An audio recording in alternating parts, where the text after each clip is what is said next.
Hello my dear friends. Okay, this video is going to be very simple. For those who missed my video that I had explained what happened to me, I will take this time to review and tell you again. Okay, first of all, a while back, my little girl went to school. She had nothing on her face before she left house. So she arrived at the bus stop. She had nothing on her face, so there were witnesses at the bus stop that saw my little girl with nothing on her face. Same thing for the bus driver. So she took the bus, she went to school. When she arrived there, she went immediately to the classroom, and a little boy, her friend, went at the same time than her. So my little girl was sat on a chair. He pushed her. She fell off the chair. She had a couple legs of the chair in her face. She made a few bruises. Okay. So when the teacher came in the classroom, she saw my little girl, and he said, "Who did that to you?" So she didn't answer, I guess. So she went with her directly to the director, who decided to call the Children's Aid Society of Ottawa. The same woman there, the social worker, Mrs. Sutton Pocket, decided to call the military police. At that time, Corporal Mario Godreau was on duty, so he went directly to school. So they kept asking my little girl 3 times, "Who did that to you?" First time she said, "I did that running down the hill." The second time she said, "It's mom." The third time she said, "It's dad." Okay. So Mrs. Sutton Pocket told me at the phone that they were going to be at my place in half an hour. So I said, okay. Half an hour later, someone rang the bell, and it was Mrs. Sutton Pocket. So the first person that came to my place was my little girl. So I saw her with all kind of bruises on her face. I said, "What the fuck? Where did she get it?" Okay, so Mrs. Sutton Pocket came in right after that. And Corporal Mario Godreau, as soon as he got in the house, he told me, "Mr. Bernier, you are under arrest." So he took me out of my apartment, of my house, my home, and put my hand on 2 walls, and he tried to handcuff me. Okay, so once I was handcuffed, he decided to put me in a car. Okay, car with no fucking belt, no fucking lights on the top. So I was in the car for half an hour. Half an hour later, Corporal Mario Godreau came in to read my rights. So after that, I was moved from that car to a military police car. Okay, so they decided to take me up to the prison in Ottawa, or the jail in Ottawa. Okay. So when I arrived there, in the big cell, I was a real criminal. I was not too happy about that. Okay. So they decided to move me in a small cell, very small cell. Okay. So at lunchtime, I had a sandwich, a chicken sandwich, and orange juice, which was hot. So I started eating my chicken sandwich, and there was a hair in my sandwich. So I stopped eating it. I didn't drink the orange juice either. Orange juice, I didn't read it. I didn't drink it. I'm sorry, I didn't drink it.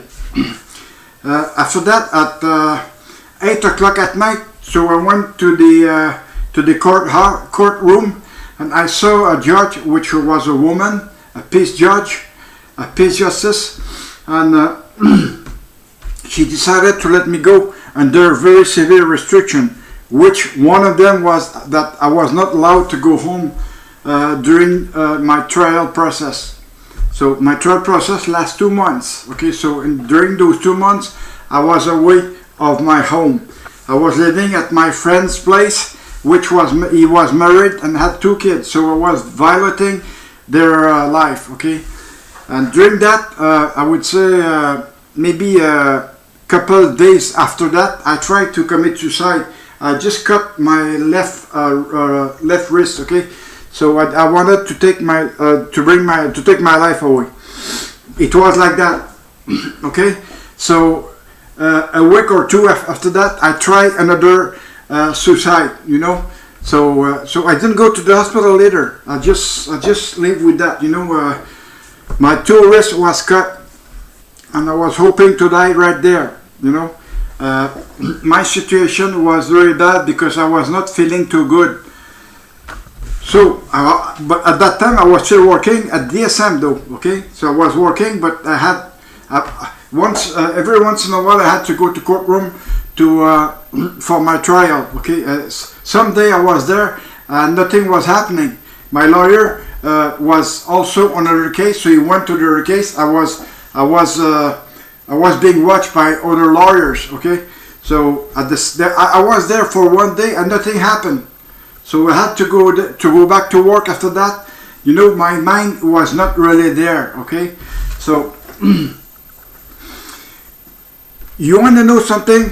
During that period, you know, the military police did not even investigate because they didn't go to the bus stop and start asking questions to my witnesses, okay?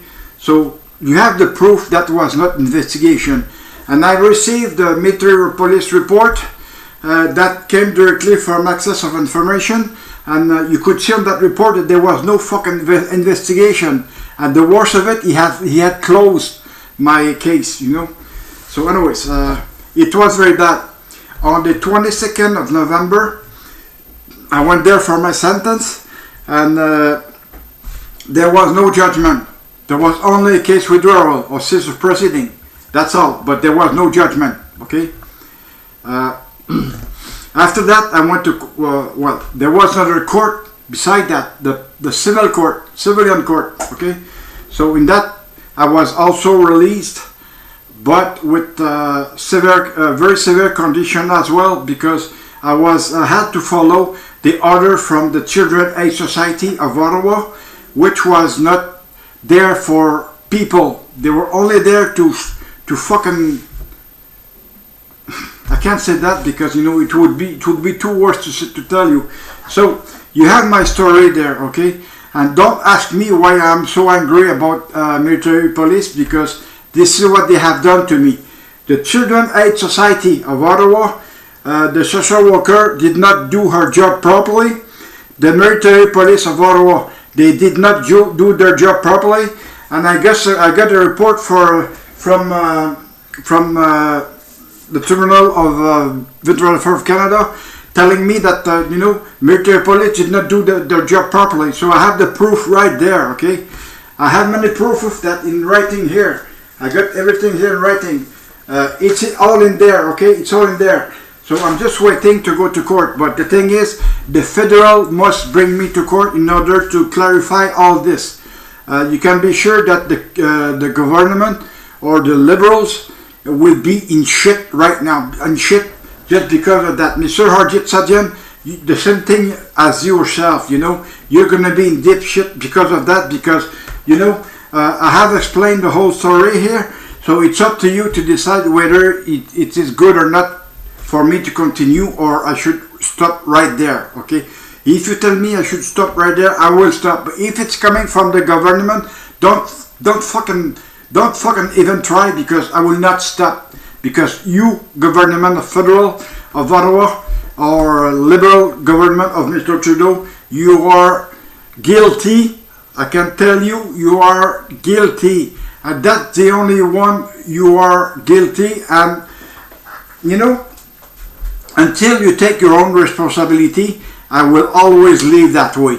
You will always get videos from me. You will always get shit from me, okay? As I told you, Mr. Trudeau, I don't like you at all. Mr. Sadian, I don't like you at all either. So, you know, I found a way to get here. I'm alone with my wife here, but I am extremely sick.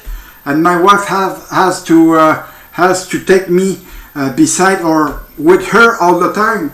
Because, you know, my wife is not God. My wife is my wife. My wife is a woman. And I do have to respect her all the time. And I've got to keep my problem in myself. That's all. Okay, thank you.